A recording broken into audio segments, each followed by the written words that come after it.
Hey there, pipe smokers. It's Army 44 Aloha Hawkeye coming at you on a rainy day in Hawaii. Smoking my Freddy Prieto extra large rusticated poker sitter. And in this I've got a little Hilands cigars black gold. I have 3 daughters, ages 6, 4, and 2, and we are babysitting today for some friends who have daughters 6 and 4. So as you can tell from all the screaming, which has been non-stop for 30 minutes, I thought it'd be a good time to come out and have a pipe. I'm drinking a little Sierra Nevada Ruthless Rye, which is a nice little beer.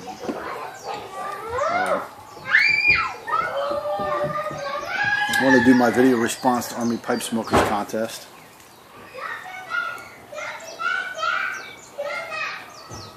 Sorry I don't have any pictures or anything to share with you, but I'll give you a little bit of the story anyway. My granddad on my mother's side was in World War II in the Army, paratrooper, but he would never want to talk or tell stories because he was the youngest of the brothers and actually joined right at the end of the war once he became of age. And so he spent his time after VE Day in the French Riviera. So he didn't have a lot of stories to share, but his brothers actually were all in the war as well, and one of them was a POW, German POW, for I think it was about a year after he was captured by the Germans. We never got stories out of that either, as you can imagine why. I did not know that my granddad on my father's side was in the Army until his funeral, and he got military rights.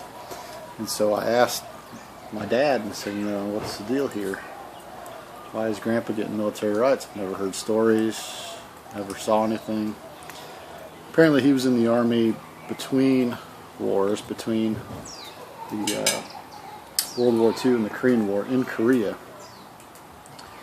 So the kind of cool thing after that is that I'm active duty Army myself right now, and so Grandma gave me his Grandpa's dog tags and the flag that he received from the Koreans when he left. And then I got a story that one night Granddad was pulling security, and the guy kind of walking up to the post and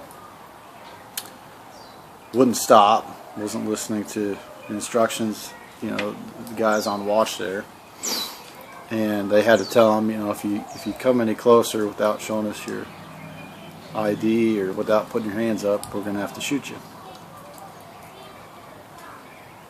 Well, the guy didn't stop, and so Grandpa shot him in the ear. Turns out it was one of the, hey sweetheart, stay in there. So anyway, he shot his ear off. We never got the story from Grandpa if he was a good shot or a bad shot.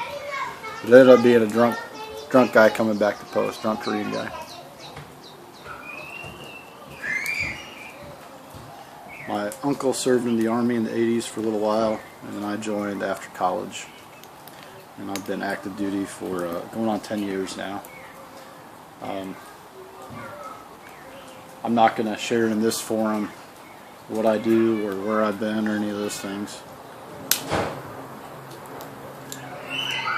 But I will say that I love being a soldier. And even though I'm going to transition out of active service here in December, I am going to finish up in the reserves.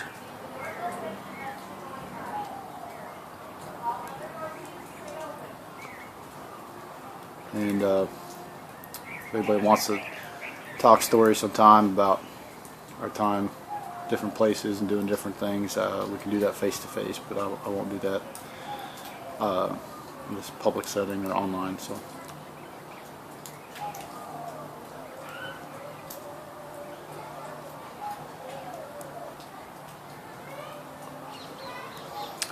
thought I'd go ahead and answer a couple of the other questions you asked too.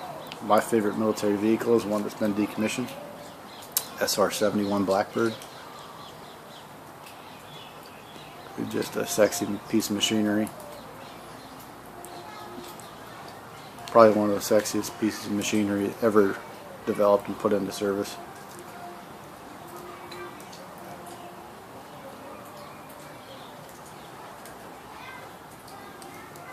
Favorite weapon would probably be the 50 cal. You know, it's been in service for many decades, and there's a reason for that. It's just it's a fine piece of weaponry.